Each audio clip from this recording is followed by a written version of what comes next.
बहुत सावधान, बहुत सावधान। आप बच्चे नहीं हो, आप लोगों को हित अहित का ज्ञान होना चाहिए।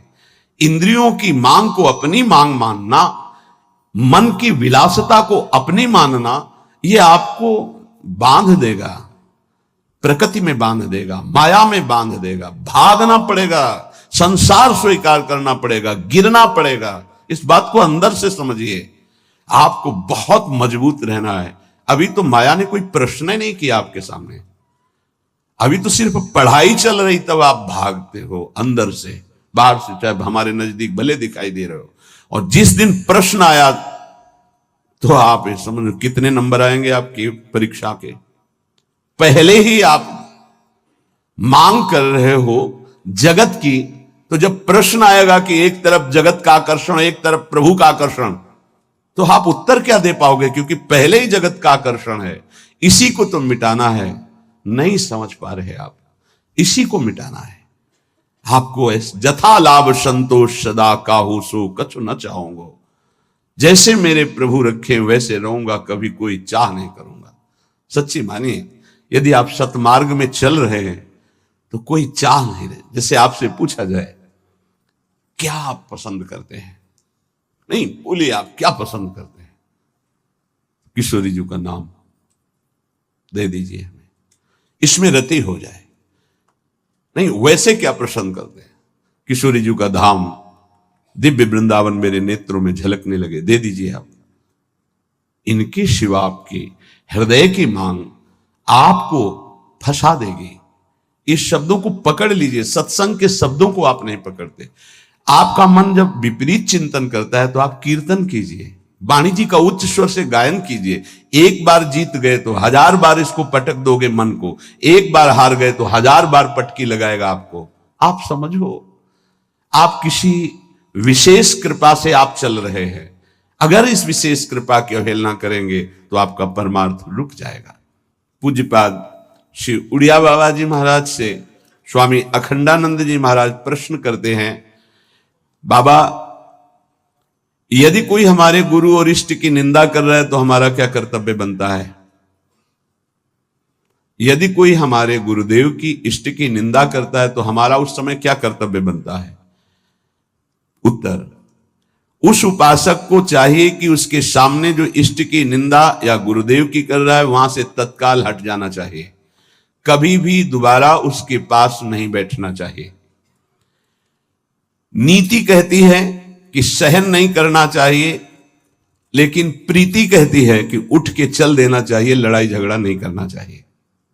बहुत ये व्यवहार की बहुत काम की बात है। प्रायः ऐसा संयोग मिलता है कि हमारे इष्ट और गुरुदेव की अवहेलना करने वाले हमारे रिश्तेदार, नातेदार, संबंधी ही होते हैं, माता या पिता या ऐसे। क्यों होते हैं? क्योंकि जब उनका कोई संबंधी भगवत मार्ग में चलता है तो फिर उनकी भावनाओं के विरुद्ध हो जाता है। अगर वो उनकी भावनाओं का ही केवल पोषण करने लगेगा तो इष्ट गुरु से विरुद्ध हो जाएगा, पक्का, आगे चल के देख लेना। और जब इष्ट गुरु की भावना में वो पुष्ट होता है तो उनकी लौकिक भावनाओं को वो कुछ भी नहीं गिनता। अब उनको लगता है कि ये जो हमारा पुत्र है या पुत्री है या पत्नी है या परिवार का सदस्य है, कितना हमें प्यार करता था, ये जब से गुरु जी से मिला, जब से उपासना में आया, तब से ऐसा हुआ। तो उसकी गुरु के प्रति, इष्ट के प्रति भी निष्ठा नहीं रहती, भक्ति नहीं रहती, और उसी के अंदर से माया निंदा करवाने लगती, बहुत प्रियजनों के द्वारा। अब वहां क्या हमारा कर्तव्य है? हमको पास नहीं बैठना, हमको उनका विरोध नहीं करना। बाबा कहते हैं नीति तो आदेश करती है सहन ना करने की बात। संत शंभुश्री पद अपवादा कही सुनी तहा अस मर्यादा काटी जीव तासु जो बसाई, नीति कहती है।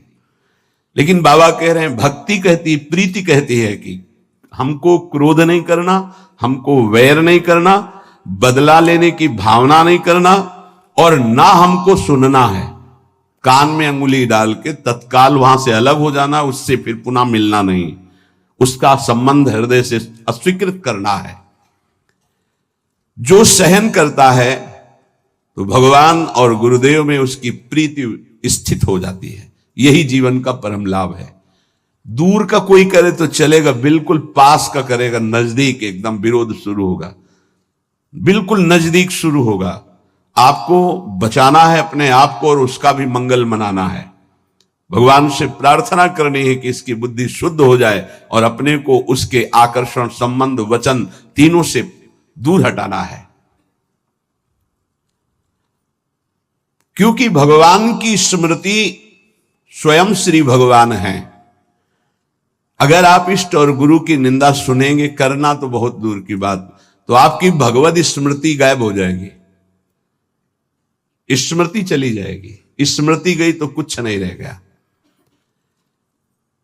यहां तक कि उपासक को भगवान से भी बढ़कर भगवान की स्मृति पर भाव रखना चाहिए।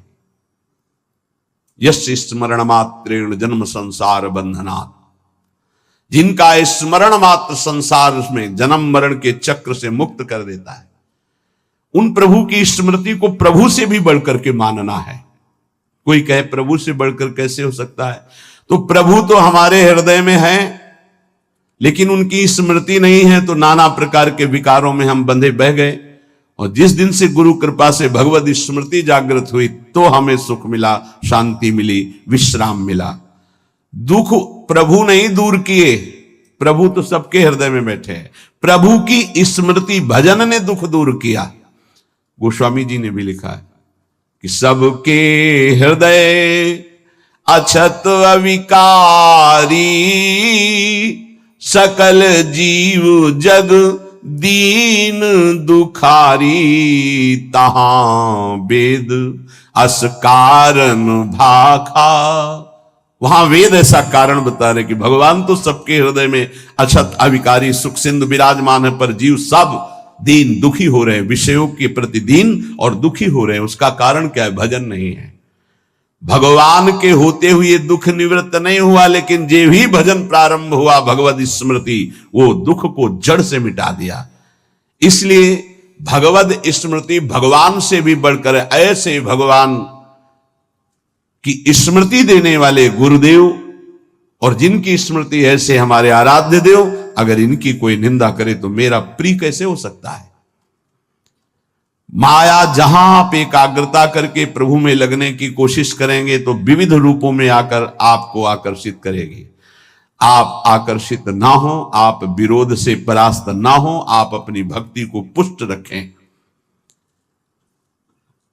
जो जीव मेरा और तेरा, मैं और मोर, इसी को महत्व दे रहा है, वो भगवान से प्यार नहीं कर सकता।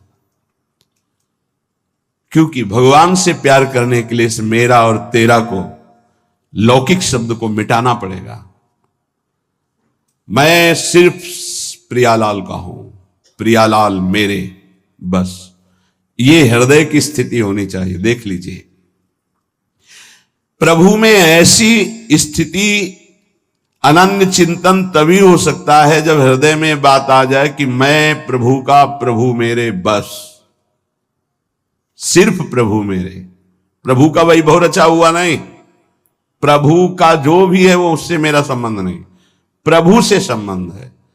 प्रभु का रचा हुआ तो अखिल ब्रह्मांडों में रजोगुणी लीला हो रही, तमोगुणी लीला हो रही, सतोगुणी लीला हो रही, नहीं, हमें प्रभु चाहिए, ये लीला नहीं, ये माया नहीं। जितनी भगवान की स्मृति में जन डूबते हैं, उतना ही आनंद का अनुभव होता है। पर जब हृदय में भोगों के प्रति राग होता है और जब वो नहीं मिलता तो क्रोध हो जाता है, चिड़चिड़ा स्वभाव हो जाता है, नाक में गुस्सा भर जाती है। ये उपासक सावधान इस वृत्ति से नहीं। अगला इसका जो कदम है उसका नाम है भय। राग भोगों का, बराबर भोग तुम्हें मिलते रहे ऐसा सृष्टि में कभी किसी को नहीं होता। परिस्थिति बिगड़ती भी है, कभी ऐसी परिस्थिति आती है कि मनोनुकूल भोग नहीं मिलते, उस समय क्रोध, चिड़चिड़ा स्वभाव, नहीं शासन में लीजिए, नहीं, अगला कदम जो है वो बड़ा भयावह है। राग से क्रोध और क्रोध से भयावह स्थिति। नित्यानंद रस की अनुभूति के लिए चलने वाला उपासक हृदय में भोगों का राग न रखे, नहीं तो क्रोध, चिड़चिड़ा स्वभाव हो जाना, कुछ अच्छा ना लगना, वो विध्वंसक भाव आगे भय उपस्थित कर देगा, आपकी चेष्टा भयावह होगी। भक्ति में मुख्य बात है भक्त कभी भी महापुरुषों के वचनों की अवहेलना न करे, अपराध न करे, इसका पूरा ध्यान रखे, नहीं तो बुद्धि भ्रष्ट हो जाएगी। ये मैं गूढ़ बात कहता हूं। जिन उपासक के अंदर भोगों का राग है, क्रोध है, भयावह कल्पनाएं हैं, वो आज्ञा का उल्लंघन करते हैं। अगर आज्ञा पर चलोगे तो कभी माया आपको परास्त नहीं कर पाएगी। साधन भक्ति, जब सिद्धा भक्ति में फिर निश्चिंतता आती है, निर्भयता आती है, निशोक आता है। साधन भक्ति में साधक को बहुत सावधान रहना है। ये 6 बातें साधन भक्ति में होंगी तभी सिद्ध स्वरूप जागृत हो जाएगा। पूज्य पादुड़िया बाबा जी, चिदानंद समुद्र भगवान की निश्चित प्राप्ति हो जाएगी, सिद्ध पुरुष हो जाएगा यदि ये 6 बातें रही। पहले, भारी से भारी आपके प्रति कोई अपराध कर दे तो उसे क्षमा करने की आपके अंदर वृत्ति होनी चाहिए। क्रोध करके उसको मानसिक संकल्प करके दंड देना, या शारीरिक दंड देना, या समुदाय से दंड दिलाना, किसी भी प्रकार का ऐसा भाव नहीं होना चाहिए। जैसे आप भजन करते हैं, आपके मन में संकल्प बना कि तुमने हमारा अपमान किया है, तुम्हें भगवान देख लेंगे, भोगोगे, तो यदि भजन बल है तो लागू हो जाएगा उस पर और वो कष्ट भोगेगा पक्का। लेकिन वो तो कष्ट भोगेगा शारीरिक, पर आप खाली हो गए और अब भजन की वो वृत्ति आएगी नहीं, क्योंकि आप सिद्धांत से गिर गए। या आप शारीरिक बलवान हैं, आपने उसको पीट दिया तो आपका भजन बल क्षीण हो जाएगा, आपका मार्ग अवरुद्ध हो जाएगा। या आपके बहुत अनुयायी हैं, उनसे पिटवा दिया। किसी भी तरह से दंड दिलवाना भक्ति को खो देना है, ये बात अच्छे से समझ लीजिए। तो पहला है क्षमा। किसी भी कारण से एक भारी से भारी अपराधी को भी क्रोध करके दंड देने की भावना ना होना। दूसरा है, कभी भी किसी भी वस्तु, व्यक्ति, स्थान पर महत्व रखकर अपने प्रभु को भूल जाना, ये बहुत सावधानी की जरूरत। तभी आप सिद्ध होंगे, परिपक्व अवस्था तभी आएगी। अव्यर्थ कालत्वम, समय व्यर्थ नष्ट कर देना। कब नष्ट होता है समय व्यर्थ? अनुकूल भोग मिल गया, उसमें राजी हो गए, भूल गए भगवान को। अनुकूल व्यक्ति मिल गया, उससे बात करना है, बहुत दिनों बाद मिले, बातचीत, हंसी मजाक, और कैसे हो, भूल गए भगवान को। वस्तु, व्यक्ति, स्थान, पदार्थ, पद, चाहा हुआ कुछ भी मिले, उसके मिलने में यदि आपका भजन छूट गया तो आपकी भक्ति बाधित हो जाएगी। ये सावधानी कहां है, किस साधक में? कोई बिरला ये ध्यान रखता है कि हमारे सामने अनुकूल वस्तु, व्यक्ति, पदार्थ, घटना, पद, ये अगर कोई भी आवे तो भी हमें अपने प्रभु का स्मरण नहीं छोड़ना। समय 1 मिनट व्यर्थ नहीं होने देना, सिद्ध बनने के लिए, भगवदाकार वृत्ति के लिए, भगवत साक्षात्कार के लिए। तीसरा, जिन भोगों को निषेध किया गया है, तुम्हारे आसपास सब हो, सुविधा हो भोगने की, तो भी तुम्हारे हृदय में भोग लालसा ना हो। अगर हो भी जाए तो भोगना नहीं। आवश्यकता से अधिक धर्म अनुकूल भोग भी ना भोगे, फिर धर्म के प्रतिकूल तो बात जाने दो, जितनी आवश्यकता है। ये बहुत सूक्ष्म विषय है।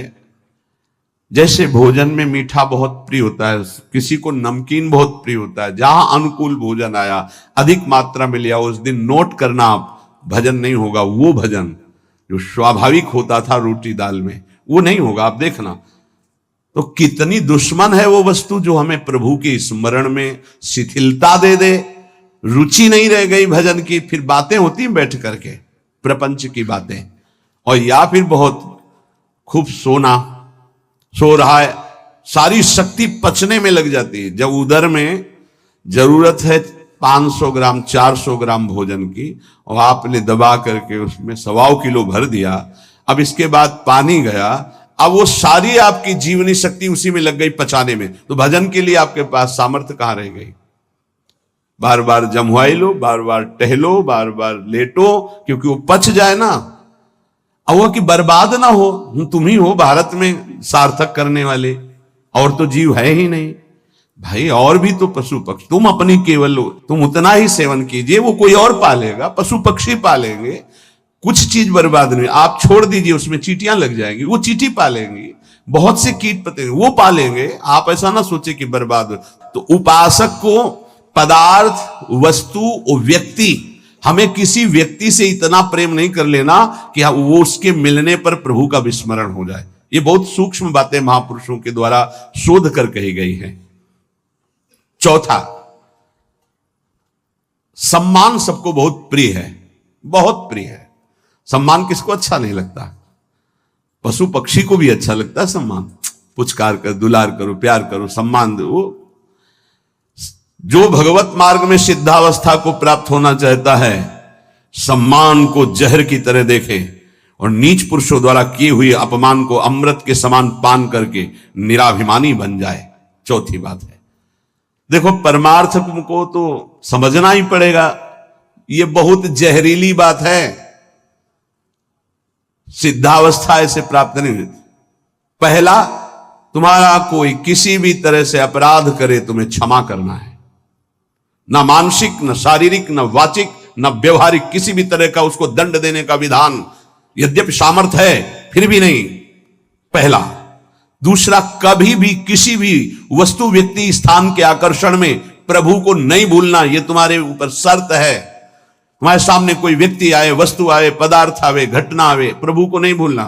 अंदर राधा राधा राधा, किशोरी जी से बढ़कर प्रिय कौन हो गया, जिससे अगर प्रभु को भूल जाते हैं तो वो बड़ा हो गया, प्रभु छोटे हो गए। वो पदार्थ बड़ा हो गया, वो संपत्ति बड़ी हो गई, वो व्यक्ति बड़ा हो गया, वो घटना बड़ी हो गई जिसने प्रभु को भुलवा दिया। नहीं। तीसरा, विविध प्रकार की भोग सामग्री आसपास फ्री भोगने के लिए हो, फिर भी नहीं भोगना, क्योंकि हमें भगवत साक्षात्कार करना है। अनुकूल धर्मयुक्त भोग भी उतना भोगना है जिससे हमारा भजन चले, जैसे खान पान, विश्राम उचित। सम्मान सबको प्रिय होता है, अपमान सबको दुखद होता है। भक्त को अपमान अमृत के समान लगता है, सम्मान विष के समान लगता है, उल्टा, वो निराभिमानी होता है। पांचवा, इष्ट देव के चिंतन में बेविचार नहीं होना चाहिए। बेविचार, ये परिपक्व भगवत साक्षात्कार की बात है, साधारण साधक की, प्रारंभिक साधक की बात नहीं है। 4 बार शिव जप लिया, 5 बार अमुक जप लिया, फिर जप लिया, ये जप लिया, वो जप लिया, नहीं। केवल अपने इष्ट देव में ही, अगर शिव है तो शिव संबंधी, राम तो राम संबंधी। अब ये सिद्धावस्था की तरफ जा रहा है साधक, यहां खिचड़ी नहीं होगी, यहां सीधे एक वृत्ति केवल अपने इष्ट देव की, उन्हीं का स्वरूप, उन्हीं का सेवा, उन्हीं का नाम जप, उन्हीं के गुण कीर्तन, उन्हीं के प्रेमियों से मिलना। इष्ट मिले और मन मिले, तभी परिपक्व सिद्धावस्था को प्राप्त होंगे। छठवां, सदगुरु की शरण में रहकर उनके बताए हुए मार्ग से चलना। सिद्धावस्था यह बहुत कठिन है, बहुत कठिन है। सदगुरु की आज्ञा में जो जीवन दे दे, बहुत कठिन है। कल एक उपासक कह रहे थे कि हम बहुत प्रयास करते हैं, वर्षों हो गए करते हैं, लेकिन अभी यही निश्चय नहीं कर पाए कि मुझे जाना कहां है, जपूं क्या, निरंतर क्या करूं। गुरुदेव का वर्ण किया, बोले नहीं तो पूरा जीवन व्यतीत हो जाएगा, निर्णय थोड़ी कर पाओगे। ये निर्णय तो गुरुदेव के द्वारा होता है। जो गुरुदेव ने नाम दिया, जो साधन बताया, आजीवन उसी में। गुरु प्रदत्त इष्ट के विग्रह में, छवि में, नाम सेवा में सर्वस्व विराजमान है, भाव समझ लीजिए। गुरु प्रदत्त नाम मंत्र में, गुरु प्रदत्त साधना, वो सिद्ध होने के लिए बहुत आवश्यक है, और उसी में स्थिति होने से सिद्धावस्था प्राप्त होती है। बहुत ये सूक्ष्म विषय सब नहीं समझ पाएंगे। भगवान विविध रूपों में विविध भाव वाले भक्तों को सुख दिया है। जब कृपा होती तो विविध रूप सब आते हैं। जो अनन्य रस का उपासक है अपने इष्ट देव का, उसे किसी में प्रियता नहीं होती। तो इसका मतलब अभी ज्ञान नहीं हुआ, नहीं नहीं, ये ज्ञान के ऊपर की बात है। ज्ञान के ऊपर की बात है। ये ज्ञान तो बहुत पहले गोस्वामी जी को हो गया था, सिय राम में सब जग जानी।